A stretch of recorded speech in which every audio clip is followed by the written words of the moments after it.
Perkenalkan, nama saya Chandra Lestari dari Pendidikan Kimia Universitas Muhammadiyah Cirebon. Pada video kali ini, saya akan menjelaskan tentang laju reaksi. Tentang bab laju reaksi ada pengertian laju reaksi, yang kedua hukum laju reaksi dan order reaksi, yang ketiga faktor-faktor yang mempengaruhi laju reaksi. Sebelum mulai belajar, alangkah baiknya kita berdoa. Berdoa dalam hati, mulai. Selesai. Sebelum saya jelaskan satu persatu, saya akan absen terlebih dahulu.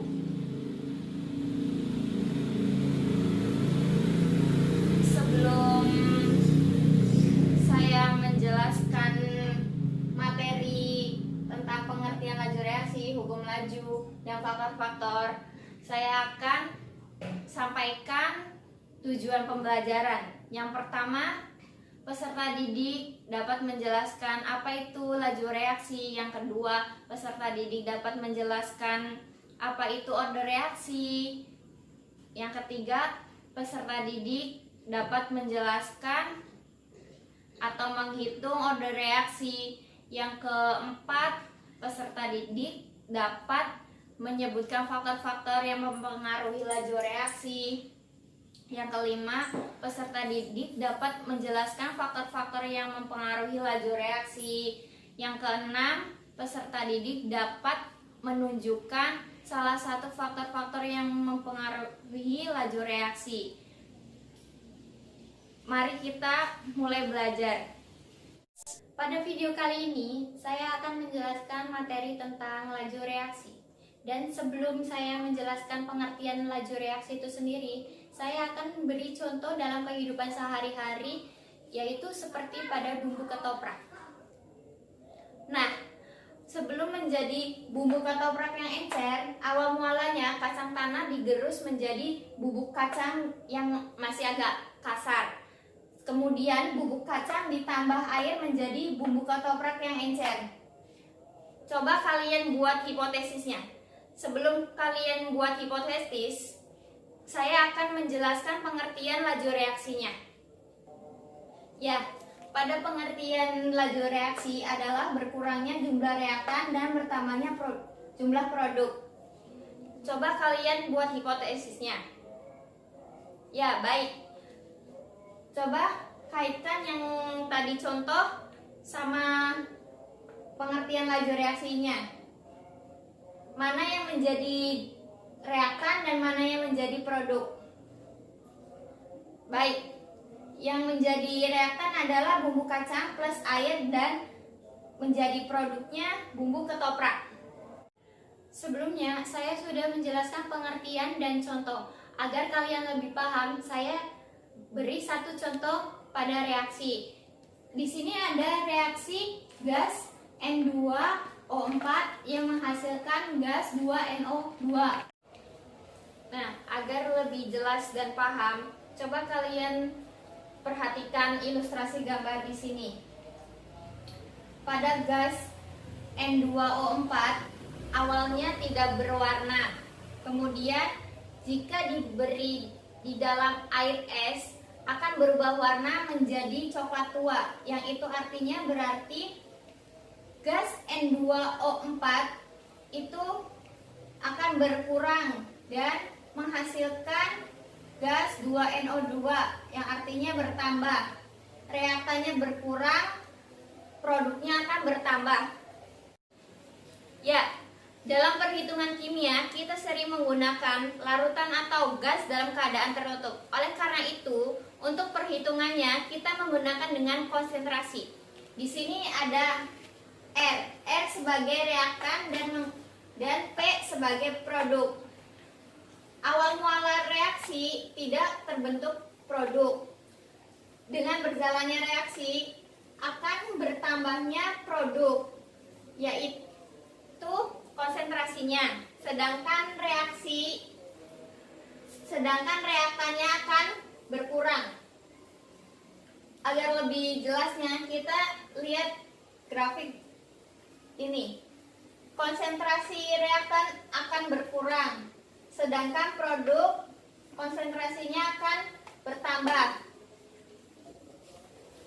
Dalam rumus kimia, kita dapat mengetahui bahwa konsentrasi reaktan akan semakin berkurang dan konsentrasi produk akan bertambah. Karena reaktan konsentrasinya berkurang, kita tuliskan rumus reaktan berkurang dan per satuan waktu. Satuan waktu itu delta T. Kemudian konsentrasi produk akan bertambah. Kita bisa tuliskan plus delta konsentrasi produk per satuan waktu. Saya telah menjelaskan pengertian laju reaksi. Nah, pada video kali ini, sekarang bagaimana caranya untuk menentukan persamaan laju reaksi dan order reaksi.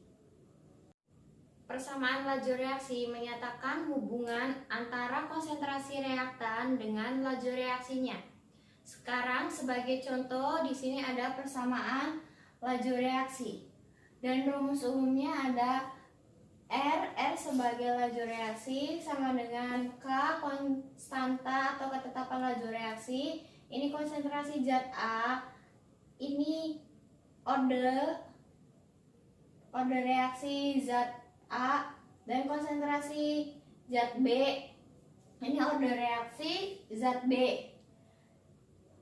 X tambah Y sama dengan order reaksi.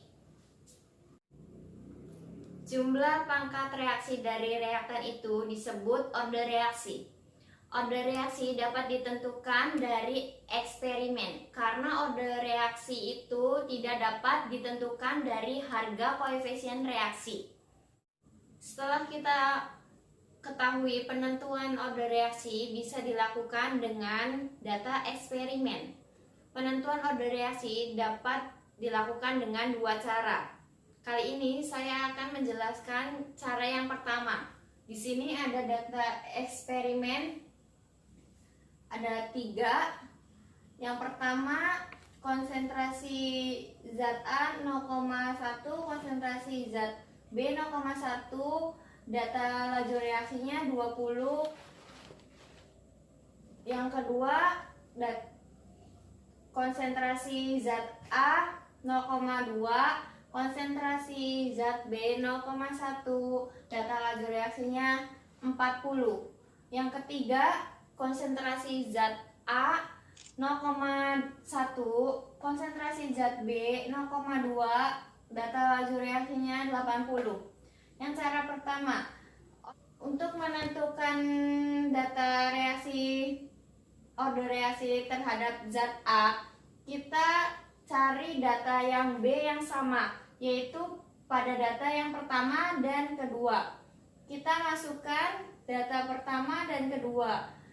Kita masukkan rumusnya, bisa tuliskan laju reaksi yang pertama 20, laju reaksi yang kedua 40.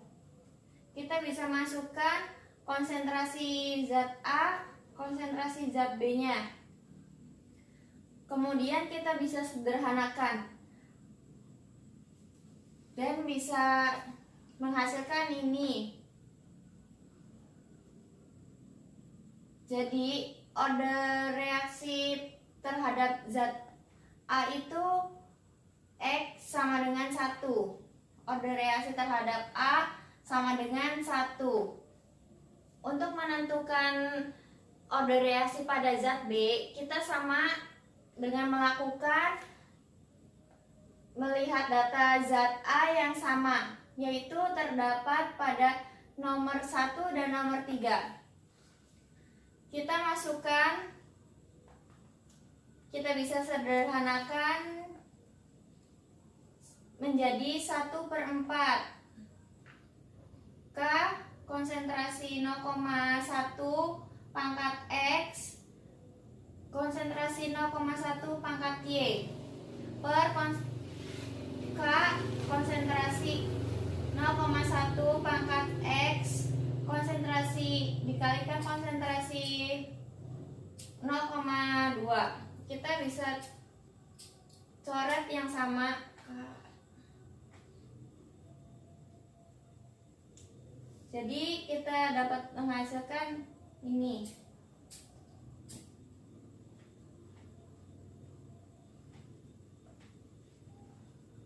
Kita bisa sederhanakan, dapat menghasilkan 1/4 sama dengan 0,1/0,2 pangkat Y. Jadi Y sama dengan 2. Berdasarkan order reaksi zat A dan zat B, maka kita dapat tuliskan persamaan laju reaksinya, yaitu R sama dengan K konsentrasi zat A. Karena konsentrasi zat A sama dengan 1, kita bisa tidak dituliskan. Dan konsentrasi zat B sama dengan 2, kita bisa tuliskan pangkat 2. Setelah menentukan order reaksi zat A dan zat B dengan cara yang pertama, kita bisa dengan cara yang kedua, yaitu dengan cara grafik. Sama dengan cara yang pertama. Untuk menentukan zat A, konsentrasi zat A, kita cari data zat B yang sama, yaitu pada yang pertama dan kedua. Kita bisa masukkan yang pertama itu 0,1 dan data laju reaksinya ke 20. Dan yang kedua itu di 0,2 data laju reaksinya 40.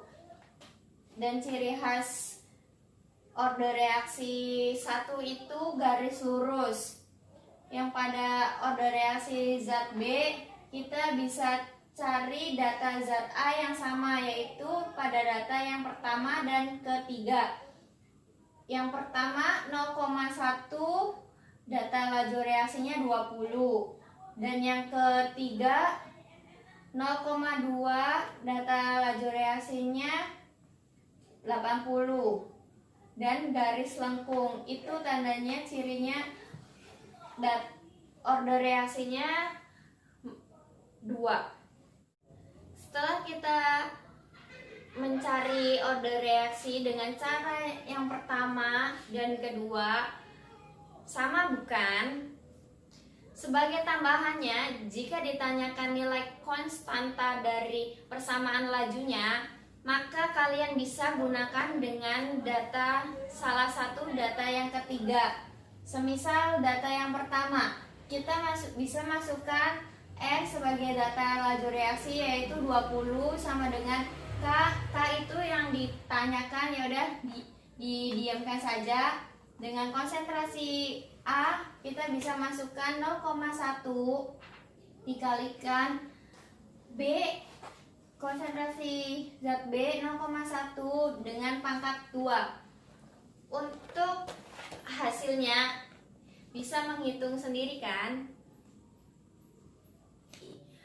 Pada bab laju reaksi juga ada materi tentang faktor-faktor yang mempengaruhi laju reaksi. Faktor-faktor yang mempengaruhi laju reaksi itu ada 4. Yang pertama ada konsentrasi, yang kedua ada luas permukaan atau bidang sentuh, yang ketiga ada suhu, yang keempat ada katalis. Nah, sebelum saya jelaskan faktor-faktor yang mempengaruhi laju reaksi, saya akan menjelaskan teori tumbukan karena berhubungan dengan faktor-faktor yang mempengaruhi laju reaksi.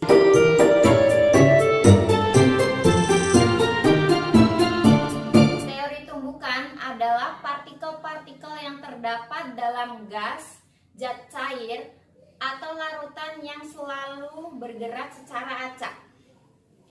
Pergerakan partikel-partikel yang acak ini akan mengakibatkan terjadinya tumbukan antar partikel.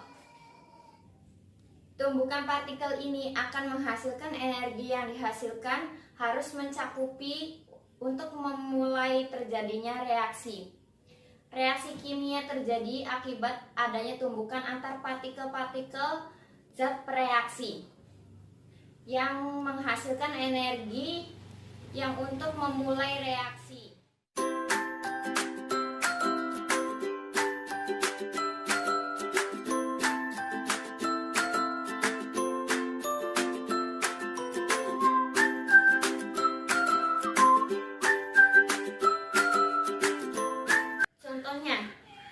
pada korek api ini, untuk menyalakan pada wadah korek api yang dilapisi dengan preaksi, semakin keras digesek itu akan menyala api. Jika cuma gesekannya pelan, tidak menyala.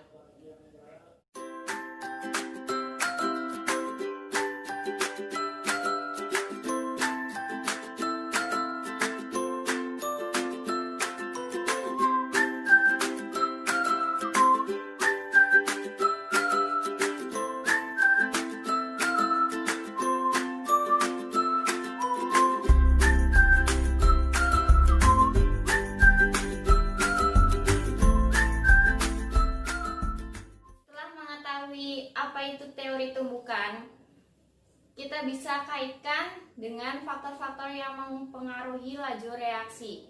Yang pertama itu ada konsentrasi. Di sini ada reaksi Mg plus 2HCl menghasilkan MgCl2 plus H2. Pada eksperimen, pada tabung reaksi pertama ada pita logam 5 cm, konsentrasinya 1 molar, waktu reaksinya 30. Tabung yang kedua, pita logamnya 5 cm, konsentrasinya 2, waktunya 15. Pada tabung reaksi yang ketiga, pita logamnya 5, konsentrasinya 3 molar, waktu reaksinya 10.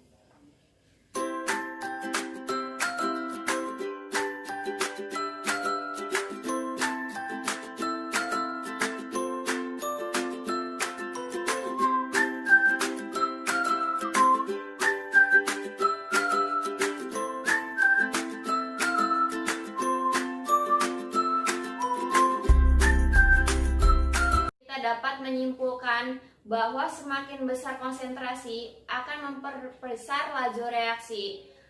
Larutan yang memiliki konsentrasi lebih besar, maka ia mempunyai jumlah partikel yang lebih banyak. Semakin besar partikelnya, sehingga susunan partikelnya lebih rapat dibandingkan dengan konsentrasi yang memiliki konsentrasi yang lebih kecil, itu susunannya lebih renggang.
Tahu faktor-faktor yang mempengaruhi laju reaksi. Yang pertama itu konsentrasi.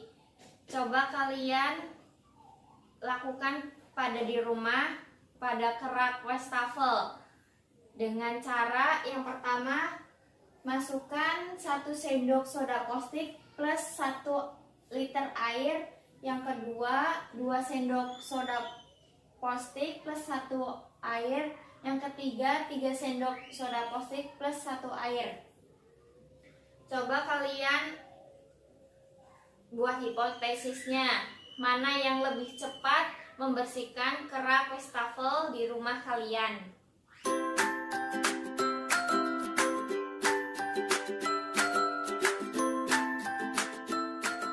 Faktor-faktor yang mempengaruhi laju reaksi yang kedua itu ada luas permukaan atau bidang sentuh.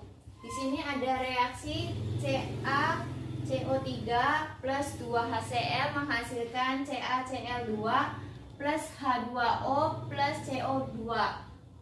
Pada eksperimen yang pertama itu bentuk CaCO2 1 gram bentuknya serbuk, konsentrasi HCl-nya 2 molar, waktunya 5. Yang kedua itu bentuknya butiran, konsentrasinya masih sama kayak yang pertama, waktunya lebih lama, itu 15. Yang ketiga bentuk CaCO2 1 gram bentuknya kepingan, konsentrasi HCl-nya 2 molar, waktunya 39 detik. Kalau ngomongin luas permukaan, kalian bisa ingat dengan bidang sentuhnya, karena bidang sentuh serbuk itu lebih cepat dibandingkan butiran.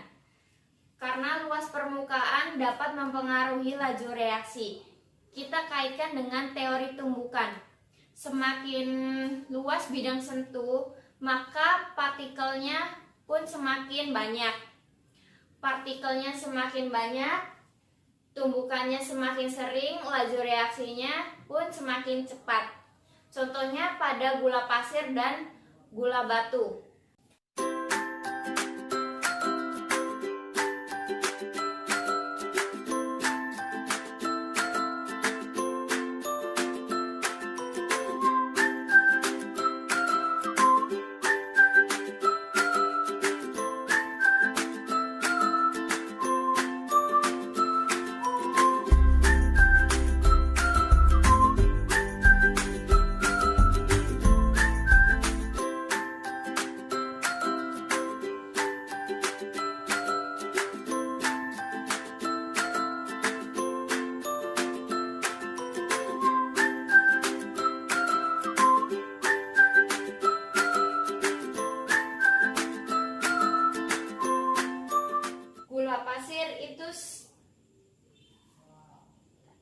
Laju reaksinya semakin cepat karena ibaratkan di sini bisa disentuh,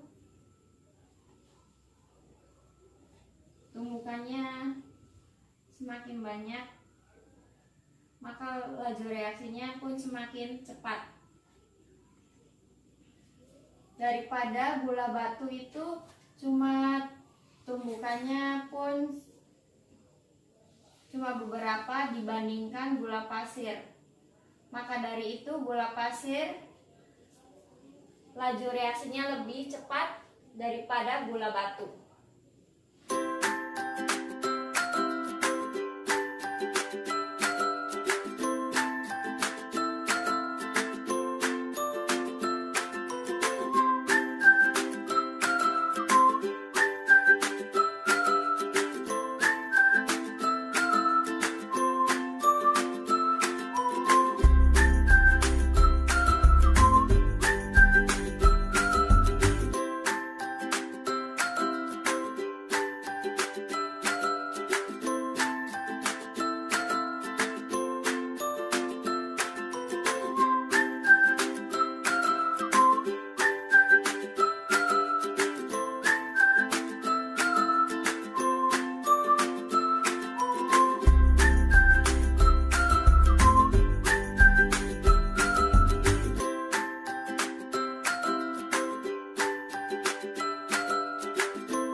yang ketiga itu ada suhu.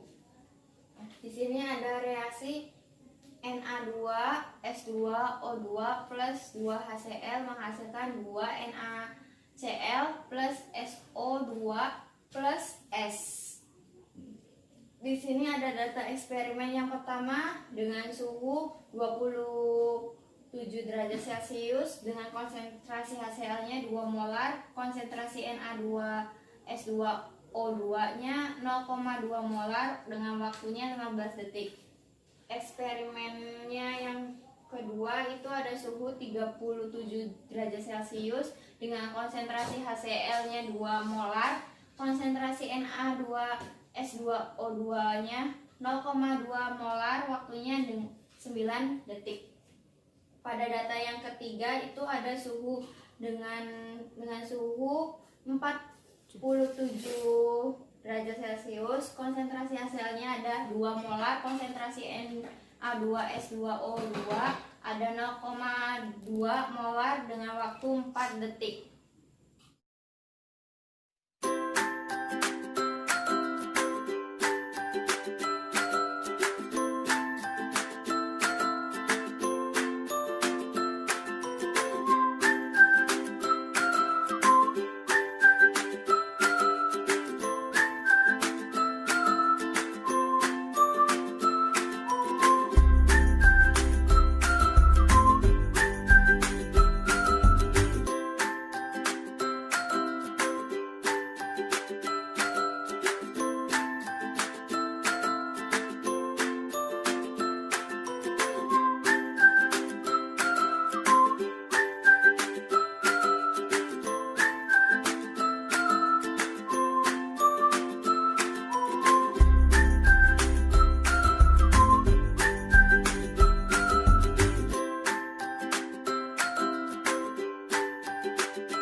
keempat itu ada katalis. Katalis adalah suatu zat yang dapat memperbesar laju reaksi, tetapi tidak mengalami perubahan kimia secara permanen, sehingga direaksikan akan diperoleh kembali katalis tersebut.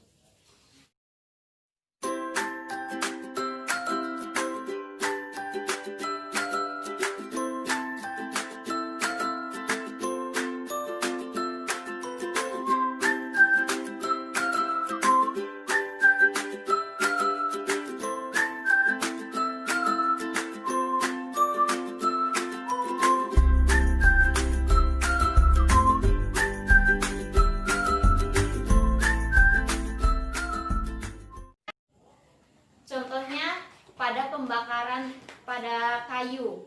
Jika kayu dibakarkan dengan secara langsung dengan api itu lama. Akan tetapi jika ditambahkan minyak akan mempercepat. Maka dari itu minyak itu sebagai katalis.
Sekian penjelasan dari saya. Bila ada salah kata mohon dimaafkan. Billahi sabilil haq wastabil khairat. Wassalamualaikum warahmatullahi wabarakatuh.